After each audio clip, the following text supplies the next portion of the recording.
Think insurance is boring? Think again.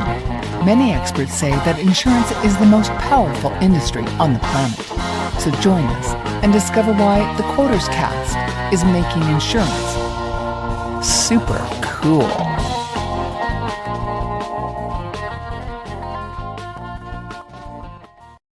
Okay, welcome to the QuotersCast, and my guest today is Hurricane H.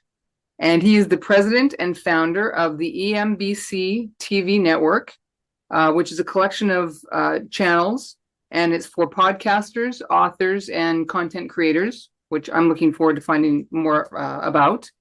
And you've got more than 27 years experience in the health field, health insurance and managed care field as a sales executive and founder. And so, you know, your kind of knowledge, I think, and expertise is hard to come by. You know, you seem to be a real specialist in this area. And this is something I think a lot of people want to know about because it's a complex field. So if you can give us maybe a little bit of background on how you ended up where you are today, that would be great. That's a lot.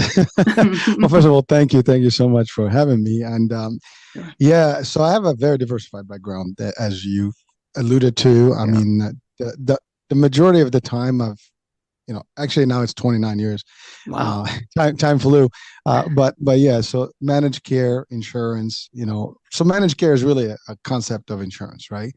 For government programs. And so it's really the insurance world, the managed care. It is part of healthcare. It's the payer side, but also, I mean, the sales side of it and the business aspect and marketing, business development. So that's kind of like where I've been, on my career path in one role, at least in one industry, if you want to call it that. That's the healthcare or insurance. Again, they're interchangeable for me. They're all the same. Okay. Yeah. I had other careers, in parallel. I mean, I've been in real estate. I used to teach real estate, law in New York.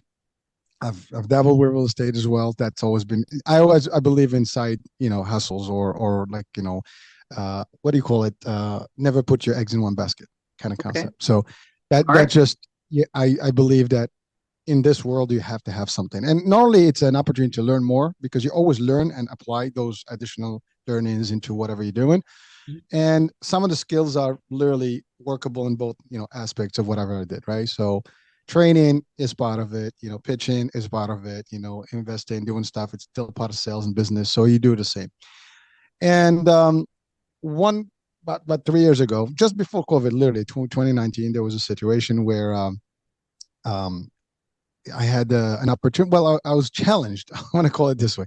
I was challenged to a concept, and what it was. So I was the VP of sales in Medicare sales specifically, and there was an opportunity for us to be on a radio show. So this is a story about the media, and so I had assigned someone to actually go into this particular radio show for an hour to talk about our benefits. And so I was challenged, and the question was like, well, Hisham at the time, the hurricane part, I'm going to get to it right now.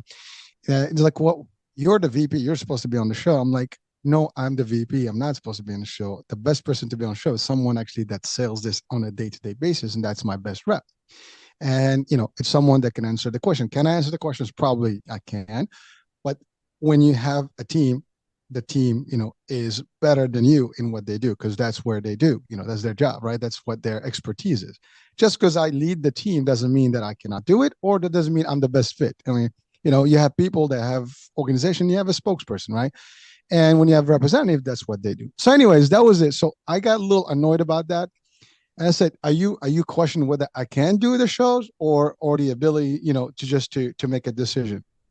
Oh, maybe you can do it. And kind of that's how I felt about it. I was like, oh no, you're wrong about that. First of all, I've been on TV, I've been on radio, Spanish, English, French over the years, even Arabic, TV. So since I was a kid. And so that's not a problem for me. And if you're talking about me being on a talk show, I think I can do that. Yeah. So I decided, I decided, you know what, I'm going to prove this person wrong. And I started my own thing. And that was the actual idea. Now I needed, that was just the motivator, I would say, or the motivation behind it. The idea was always lingering. But that's the other thing. So I had already suggested to start a YouTube for the company. And I was kind of like, met with some sort of a like, it's okay, we don't need it, it's not going to work for us. Okay, because it was, if you're in a business, you want to be in podcasts, you want to be in stuff like this, right? But it seemed that they did not buy the concept. And I'm like, okay, that's okay with me. So between that first element and the second one of the challenge, I don't take challenges that easy. If you challenge me, I will meet your challenge up easy. I will do my thing, right? But I needed also a concept behind it. And the concept was that I realized that there is the weather channel. There's a lot of news. There's a lot of stuff. But is there a health channel that people can watch and learn from? I have not heard of one. And so why not, start? Someone's got to start it, so might as well be me. And this is, and so literally in December 2019, I started putting all the stuff. In January, I launched the radio. It's iHealth Radio USA. It's iHealth Radio, and the website is www.ihealthradiousa.com. The exchange was not available the other way, so I had to do the USA. And also I wanted to highlight it's based in the US. So that was it. And then as I started doing that first show, I'm like, wait a minute, why am I doing just audio? I can also do, visual. So now the iHealth channel begun. So now I have the iHealth Radio and the iHealth channel, both of them combined. And because COVID came on, right? So that's just before 2 months before COVID. As a matter of fact, the first show that I did, literally like a field report, it was on a cruise ship. It was just when the COVID just begun. I did also another one in New York City, Times Square, to see like how the feelings were, and then that was like my first initial stuff. And then I started doing some sales talks, because that's my industry. So sales techniques, prospecting, all the stuff, and insurance, managed care, broker. That was before even I started getting guests. And in that time with COVID, my wife actually did. She's in the fitness. I'm in the fitness. She's in the fitness. That's just for me, it's my hobby. I mean, I've been in martial arts all my life, and I've been always trying to be fit. And I believe you have to have a healthy mind and body together, right? And spirit, the three of them combined. Anyway, so when the gyms were hit the hardest, we converted, our basement, at least portion of it, to a studio for her classes to continue, because she was doing classes, but she couldn't do it because they were shut down. So, and since I already had the equipment for the podcast, well, for the shows, I didn't call it podcast because really, to me, it was talk shows, right? And channel. But I said, I can do this for you, or we can, create this so you can broadcast to people. And we started doing that. We had nothing. I mean, the basement was literally just, we moved furniture around, we had, nice little TV set and all this stuff. And the TV is still there, actually. We use it now on the show, but it was there. So we kind of converted stuff, moved things around, and we started immediately. I mean, before even people started doing virtual, we were already there. And then we created our own brand at that point. So it became the Fit and Fab, and I said, well, the Fit and Fab channel, this doesn't have to be just for us. We can open it to other people. So now fitness, health, wellness, it's all the same. So we started there. And then from that point on, every little, event that happens, we create another channel that adds up with different themes and value. And they're all interchangeable, as I said before, they all kind of like tie in together. And they're the idea of health and wellness, because everything affects us. I mean, yes. Your health is impacted by everything. So therefore your fitness, your wellness, you want to make people feel good inside out, upside down, whatever you want to call it. That's the concept, right? And so that was kind of like the story of Hurricane H, from the beginning to well, I did kind of talk about the overall experience in managed care, and I can go back to it, and I'm sure we're going to do that. But that was like how we got into, this concept. And 3.5 years, and for now, just about close to about 100,000 downloads, a few, 100K, in views, and maybe combined about maybe 400,000, followers somewhere in that range. And wow.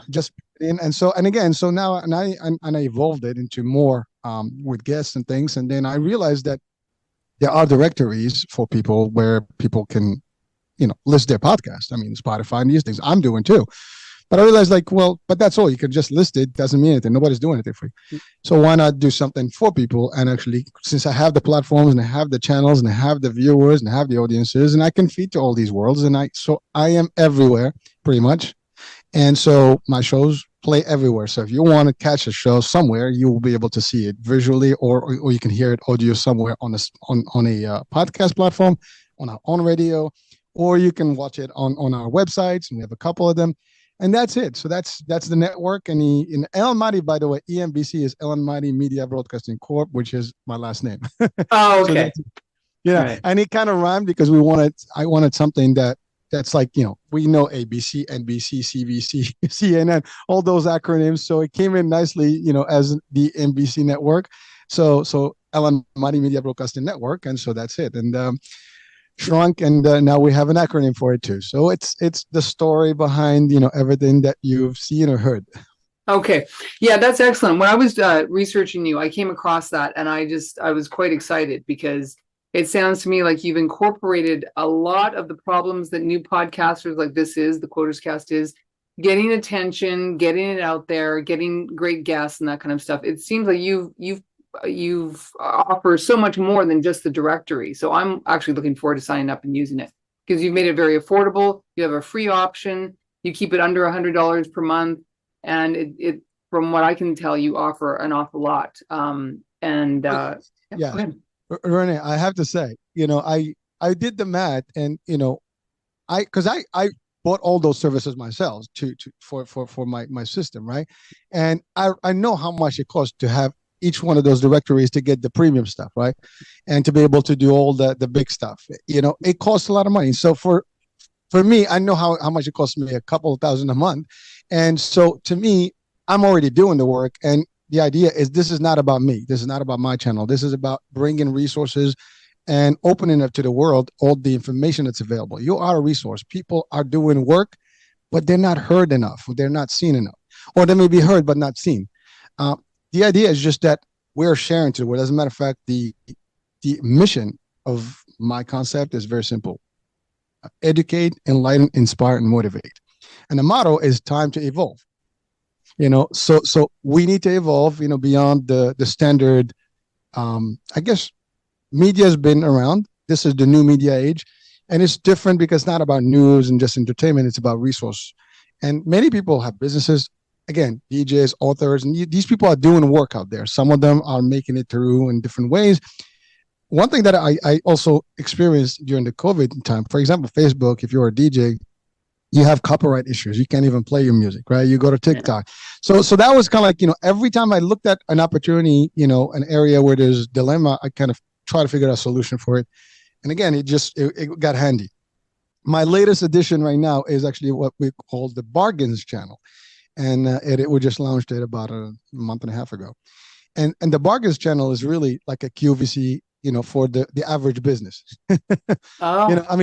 Because think about it, right? There's QVC. I love them. I mean, they're great. You can do your shopping there. There's the home network, the home shopping network. They're huge, but not everybody that has a business can be on those things.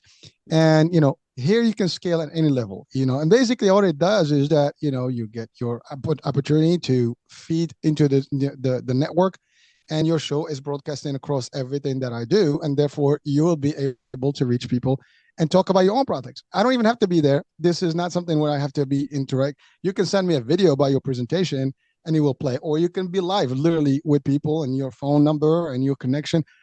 The good news is this is not a daily activity, because once the show is done, or your time is done on the studio, you will be recorded, and obviously it will be replayed and played and played and replayed, evergreen. So you might get at least instantly, you might get at least, a month later, you might get at least a year later, because as long as you're out in business, out for business and doing business, you're going to get somebody. So again, that's another, just to give you another concept that we added. So we started with health. We went to fitness, wellness, glamour, and gaming. I mean, my son. That's the other thing. So my son and I were talking. It's like, well, why don't you have your own channel? You're a gamer, and so we created the gamers channel. So now he is playing on the gaming stuff. And believe it or not, all these things link, because business is part of life, money is part of life, and everything we do affects your health one way or the other. And so that's kind of like the concept. So I try to get a nice, full 360 of all opportunities. And if I think of something else that I'm missing, I will add another channel for it. That's all. That's awesome. You're incredibly ambitious. No, this is great. And let's get into the meat of insurance specifically, because you have a lot of experience there, and you're also clearly a great salesperson. So, and I also know 92% of people who get their insurance license fall off within the first year. I mean, this industry is very difficult to be very successful in for most people, it seems. That's from what I've experienced. So what kind of tips can you offer people? Maybe some specific examples in your experience. It's so extensive. What would you tell somebody who's starting out? Also, a few things just Yeah. you're right. I mean, I've been in the insurance space for the longest. Um, I mean, yeah, it is what it is. I enjoy it. And on the side note, I also have a brokerage agency. So basically, Oh, for people, yeah, for people that actually we recruit people and we have agents. And so I can tell oh, you, how hard, how easy, how difficult, and what works and what doesn't. And so it is a great opportunity. And insurance, obviously, there's more. I mean, we specialize in Medicare sales and like ACA and all those types of things. But in the insurance, if you have an insurance license, I mean, you have different types. PNC, you can do life and health, and you can do just health on its own, accident and health. So we kind of focus on the accident and health, but we have products for life. And I'm not promoting here the agency itself. I'm just talking about like the concept, right? And it is a great opportunity to make money. It is definitely something that's needed. I mean, everybody needs an insurance for their home. Everybody needs an insurance for their car. Everybody, if you have a business, you need insurance. If you're a tenant, you need insurance. And if you live, you need health insurance. right. So at the end of the day, you need some sort of insurance. Car insurance is a must. Health insurance is a must. And so it just depending on how it is. The license in itself is not difficult, as you know. I mean, people got to get a course, depending on what course you need, or multiple courses if you're going to do multiple portfolios and different opportunities, like the PNC license separate, the accident health or live and accident health is separate, and you can combine those, and then now you can start basically becoming an agent or a broker, and you can work independently. Now there's two ways. Some of these folks that do the licensing, they can work for health plans. Well, and by the way, it's funny, I said health plans. My agency's name is Health Plans, but I was referring to the health plans or the carriers with an S as opposed to with a Z. My company is with a Z. So again, play on words, right? And so the concept is very simple. If you want a salary, benefits, and you want to get your feet wet into the industry, a good way probably to start is to get into a company. And not all the companies recruit captive agents, but in some of the bigger cities they do.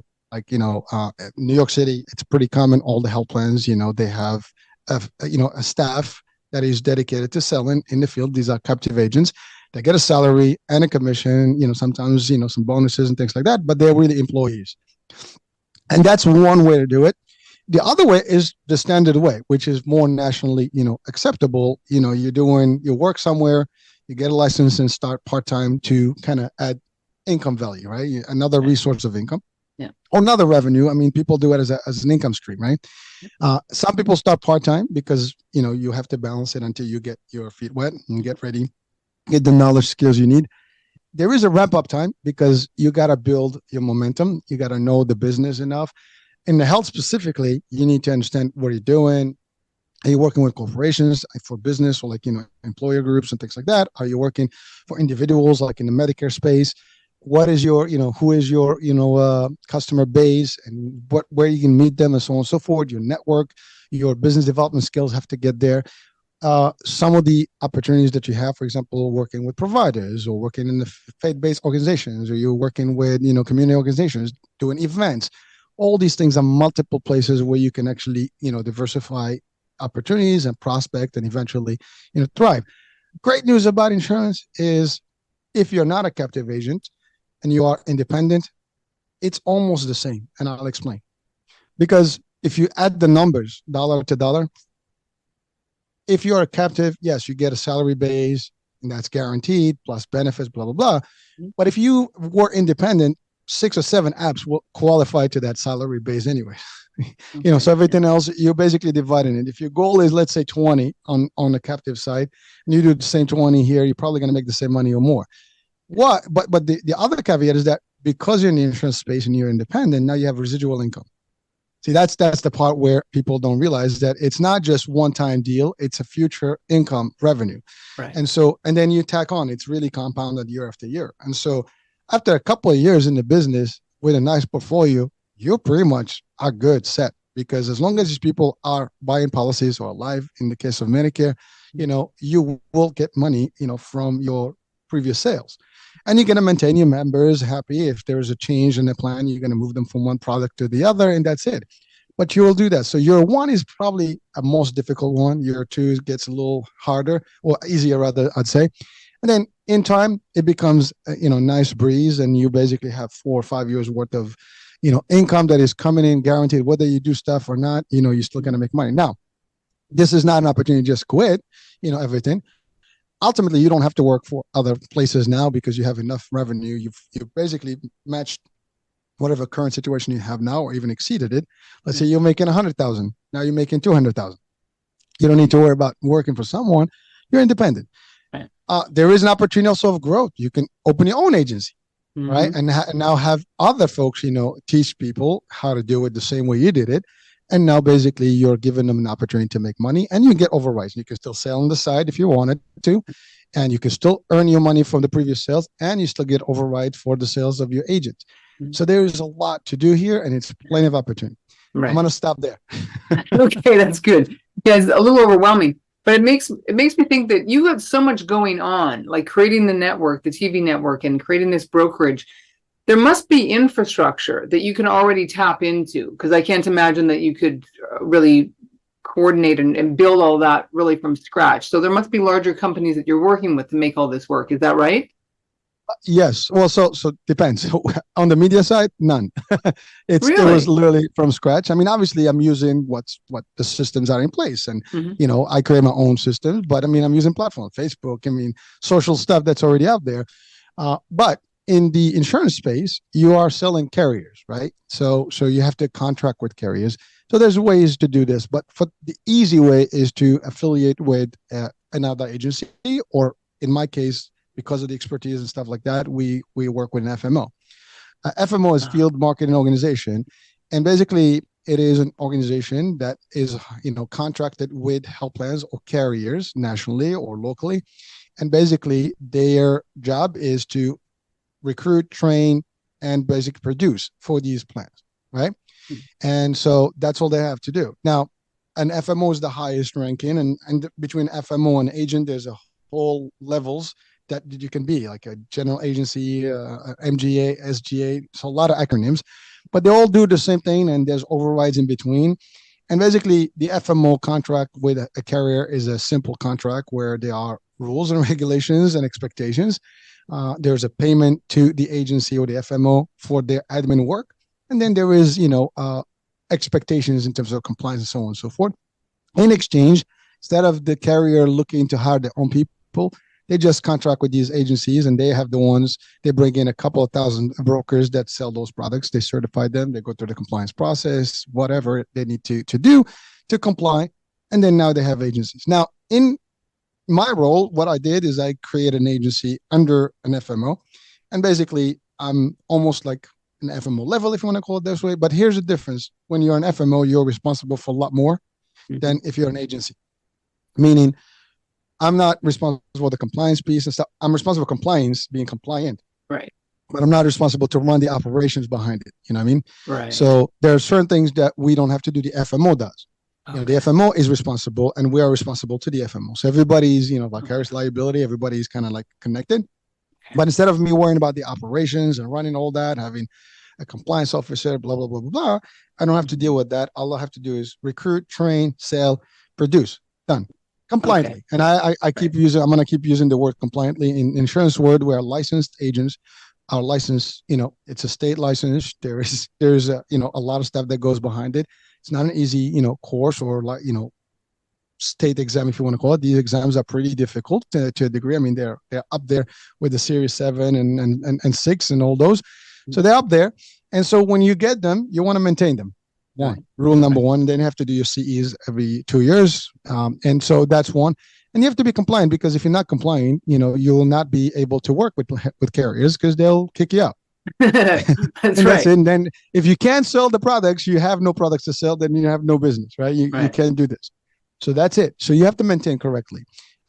Was that good enough? That's excellent. That's excellent. I love it. So how long, I know the TV network is fairly new. How long have you had the brokerage? Brokerage was 2017. And there's a story behind it too. So there's always a story, right? I was a chief sales marketing officer for a company, and then just to again, I'm going to share with you. It's funny because when you work for companies, you never know what to expect. I was on vacation. I showed up. Literally, I flew in on Sunday night. Monday, I get called. We closed in the company. Literally, that was it. Call everybody. We're out. Wow. It was exactly the same day. So Sunday in, I was like, you should have just told me. I would have extended my vacation. you know, and so that was the end of it. But I had a team, and the first thing I'm like, well, and we were close to the annual election period in the Medicare space, which is like October, and this happened literally in August. And there's not enough room between most of the plans. By that time, they already have staff in and everything lined up. Mm-hmm. So it's difficult. So the idea was, let me create an agency so we all can make this AEP worth it, and we can still survive and make enough money, and so on and so forth. At the same time, what I did is promote the reps, and some of them got into a job, some of them didn't continue with the agency. That was the story behind it. Excellent. Okay, great. It was just for that. Okay. We've got a little bit of time left, but doing my research on you, I noticed that in 2019, you filed a U.S. patent for an inflatable scaffolding. I have no idea how that fits into everything else you're doing, but can you tell us that story? It's an interesting story. So yes. I happen to live in a home where I have cathedral ceilings, high ceilings. And in 2018, I think it was a bad storm, and we had replaced our roof. And but there were leaks into the actual house, and the ceiling had those stains. And I went to the Home Depot and everywhere to try to find a scaffolding to actually be able to go out there with. I mean, I had somebody to do it, but they could not do it. And to really even lease one of those scaffoldings to bring them, it's a lot of heavy metal stuff and pieces. And to put them really in a living room, it's not as easy. And we even try to get the highest potential ladder that there is, at least an A ladder. Right. And we couldn't find something that was high enough. So it was very difficult. So and then I have, my mom lives with me. She's elderly, and she lives on the second floor. And then at the time, an idea that I need to be able to do this. So I looked also at those what do you call them? The collapsible scaffolds, where you like the lift. You see them scissor ones. They call them scissor lifts. Yeah. So you see those, but they're heavy and they're like propane, and you can't bring that in the house. You can't even get it in the house, right? So it's like, well, we need something portable. So an idea came, was like, you know what? Why don't I just go and inquire about this and make it an invention? And that's exactly what I did. So I did the research. I did all the discovery stuff. We looked to see if there's anything similar, nothing. And then we basically put the plans together and submitted it to the patent office. And about 2 years later, I think we got approved as a utility patent, 20 years. And and that was it. So the ILS was born, and it's a very portable concept. I have yet to license it. I've been actually trying to market it and try to get people to get into the concept. Maybe someone will hear about it and will be interested in the concept, because I can see a lot of use for it. Not just, think about it. That's why it's lift and scaffolding. You can lift up, pretty safe. You can carry stuff. You can go as close to the ceiling as you can.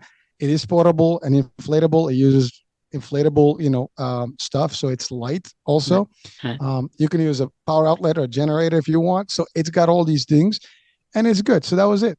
Wow. Well, aren't you something? That's amazing. So if somebody wants to get a hold of you, you've got so many entry points into your work. So how would you like to tell people to get a hold of you? Well, again, I'm all over the map. so LinkedIn is an easy one. Hisham El Anmari or Hurricane H. I have 2 profiles. You can get there. If you go to Health Plans, myhealthplans.com, that's my other thing. If you go to the Fit and Fab channel, you'll find me, or the fitandfab.com, you'll find me. We also have an actual cosmetic company, so that's organissimanewyork.com. So that's another one. So we're doing different things, and these are all believe it or not, these were all side things. And until recently, I was still working in the corporate world. So. Wow. And this was all done part-time, and my wife is doing some other work on the side, and that's it. So it is not the easy way, like Hurricane H at iHealthRadioUSA.com. That will be the email to get to me. But like I said, if you can download the app and still connect with me, you can go to the website. I have a few of them, as I said. The other one is www.theambctvnetwork.com. And you can reach out to me anywhere, anytime, for insurance, for media, for podcasting, for the ILS. If you want to talk business there, we're open. Excellent. Yeah, I will definitely be checking out more of your work and probably using some of your services. That TV network really is sounds very exciting. So thank you for all that you do, and thank you very much for speaking with me, Hurricane. I appreciate it very much. My pleasure, and thank you for making the time. I know it's difficult to make it happen and squeeze in, but we made it. That's all. Yeah, that was great. Thank you so much. All right, have a great day. You too. Bye-bye. Bye-bye.